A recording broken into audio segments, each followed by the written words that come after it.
அறிமுக இயக்குனர் அபிஷன் ஜீவிந்தோட டைரக்ஷன்ல சசிகுமார், சிம்ரன் உள்பட பல நட்சத்திரங்களுடைய நடிப்புல இன்னைக்கு தியேட்டர்ஸ்ல வெளியாகி இருக்கக்கூடிய திரைப்படம் தான் டூரிஸ்ட் ஃபேமிலி.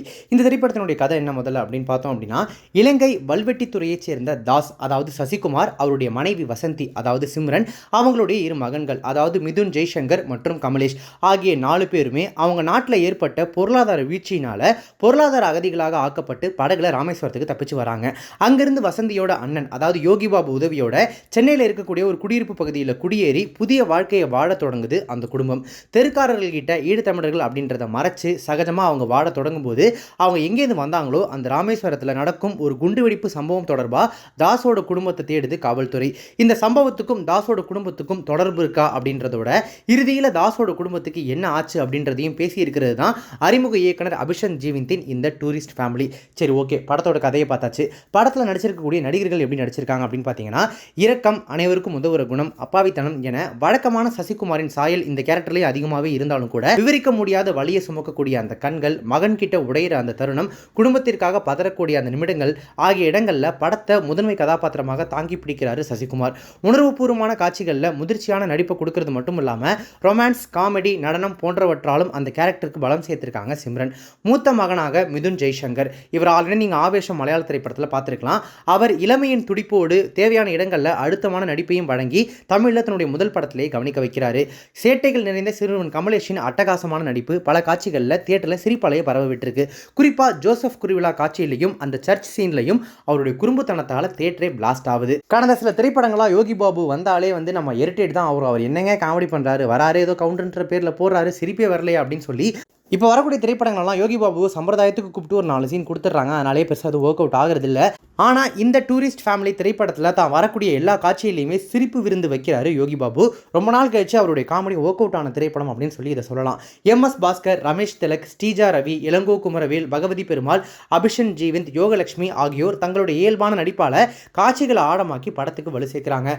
வில்லத்தனம் கொண்ட போலீஸ் அதிகாரியாக ராம்குமார் பிரசன்னா கொடுத்த வேலையை செஞ்சிருக்காரு.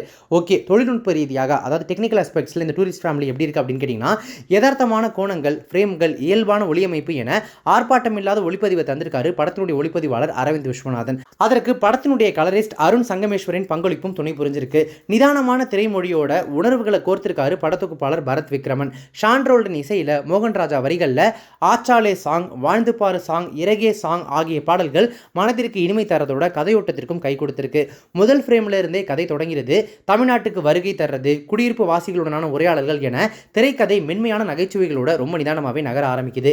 அதனாலேயே தாஸோட குடும்பம் எந்தவித அலட்டலும் இல்லாமல், தேவையில்லாத பில்டப்பும் இல்லாமல் நம்ம மனசில் இயல்பான ஒரு பக்கத்து வீட்டு குடும்பம் மாதிரி பதிஞ்சிடறாங்க. எக்கச்சக்க கதாபாத்திரங்கள் படம் முழுக்க நிறைஞ்சிருந்தாலும் கூட அவற்றை தனித்தனி கதைகளாக அழுத்தமாக எழுதியதோடு மட்டுமல்லாமல் அவற்றுக்கு பொருத்தமான நடிகர்களையும் தேர்வு செஞ்சிருக்கிறது திரைக்கதையை ஆழமாக்கி பார்க்குற பார்வையாளர்களுக்கு கதையை ரொம்பவே மனசுக்கு நெருக்கமாக்கி இருக்கு. அதீத நல்ல மனிதராக தாஸ் வர்றதோடு மட்டுமல்லாமல் அடுக்கடுக்கான நெகிழ்ச்சியான காட்சிகளும் வர்றது அப்படின்னாலும் அதை திகட்டிடாத வகையில் சின்ன சின்ன திருப்பங்கள், தருணங்கள், காமெடி பஞ்ச் போன்றவற்றை கடைசியில் சேர்த்து மொத்தமாக பார்க்கும்போது ரசிக்க வச்சிடறாரு படத்தினுடைய இயக்குனர்.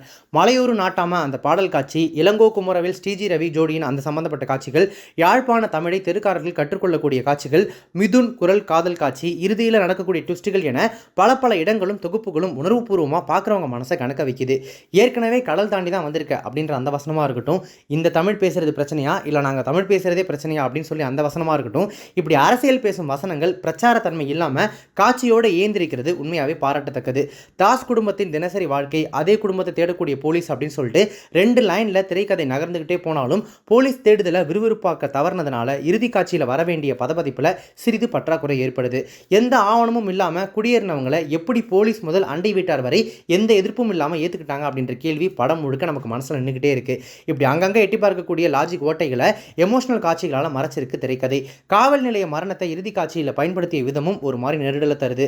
போர்களாலும் பொருளாதார வீழ்ச்சிகளாலும் ஆவணமற்ற குடியேற்றங்கள் அதிகரித்து வரும் இந்த சூழல்ல அவங்கள அரசுகள் மனிதநேயமற்று நடத்தும் முறைகளுக்கு எதிராக உலகம் முழுவதும் இருந்து கண்டனங்கள் எழுந்து வந்துட்டு இருக்கு. இந்த சூழல்ல இந்த கதையை எடுத்துக்கிட்டு அதன் ஆன்மா சிதறாம அழகா பேசினதுக்காகவே இயக்குனருக்கு தனியா மிகப்பெரிய பாராட்டுகள். மொத்தத்தில் இந்த டூரிஸ்ட் ஃபேமிலி திரைப்படம் எப்படி இருக்கு அப்படின்னு கேட்டீங்கன்னா, படத்தில் வரக்கூடிய அந்த மொழியிலே சொல்லணும் அப்படின்னா, பழைய கால வாழ்க்கையை நினைச்சு கொண்டு இனியாவது ஏதாவது நல்லது நடக்காதா என்கிற எதிர்பார்ப்புல உலகம் முழுக்க ஓடிக்கொண்டிருக்கிற அகதிகளின் குரலையும் அவைகளுக்கும் சக மனுஷருக்கும் இந்த மனிதம் கொடுக்கிற நம்பிக்கையும் நல்ல ஆழமாக கதைக்கிற முறையில் இந்த படம் பாராட்டப்பட வேண்டிய ஒன்று தான். எஸ், டூரிஸ்ட் ஃபேமிலி திரைப்படம் நீங்கள் குடும்பத்தோடு போய் பார்க்குறதுக்கு தகுதியான, ரொம்ப அழகான, ஃபீல் குட் அண்ட் உள்ள ரொம்ப ஆழமான மெசேஜ் இருக்கக்கூடிய ஒரு நல்ல திரைப்படம் தான். நீங்கள் தாராளமாக போயிட்டு தேட்டரில் பார்க்குற அளவுக்கு உங்கள் மணிக்கும் உங்கள் டைமுக்கும் ஒர்த்தபிளான ஒரு திரைப்படம் தான் இந்த டூரிஸ்ட் ஃபேமிலி. ஆனால் படம் போகக்கூடிய விதம் கொஞ்சம் மெலோ ட்ராமாவாக, அப்படி ஸ்லோ பர்னிங்காக அப்படியே போயிட்டே இருக்கும். நம்ம அடிக்கடி ஒன்று சொல்லுவோம் இல்லையா, தமிழில் மலையாள படங்கள் மாதிரி எடுக்க மாட்டாங்க அப்படின்னு சொல்லி. அந்த குறையை தீர்க்கறதுக்காகவே டூரிஸ்ட் ஃபேமிலி எடுத்திருக்காங்கன்னு நினைக்கிறேன். மலையாள திரைப்படங்களுக்குன்னு பொதுவாக ஒரு திரைமொழி இருக்கும். அப்படியே சலனமே இல்லாமல் திரைக்கதை போயிட்டே இருக்கும். அங்கங்கே சின்ன சின்ன காமெடிஸ்லாம் இருக்கும். மொத்தமாக படம் பார்த்து முடிக்கும் போது ஒரு நல்ல ஃபீல் குட் ட்ராமா பார்த்த மாதிரி இருக்கும். படத்துக்குள்ளே ஒரு நல்ல ஆழமான மெசேஜ் வச்சிருப்பாங்க இல்லையா, எக்ஸாக்டாக கொஞ்சம் கூட மாறாமல் அதே டெம்ப்ளேட்டில் ரொம்ப அழகாக எடுத்து படத்தை ப்ரெசென்ட் பண்ணியிருக்காங்க இந்த டூரிஸ்ட் ஃபேமிலியை.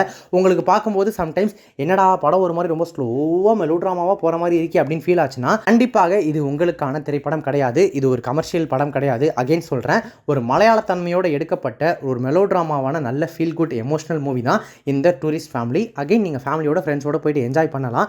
அப்படியான தகுதியான ஒரு திரைப்படம் தான் இந்த டூரிஸ்ட் ஃபேமிலி. அடல்ட் கண்டென்ட்டை பொறுத்த வரைக்கும் படத்தில் அந்த மாதிரிலாம் பெருசாக எதுவும் இல்லை.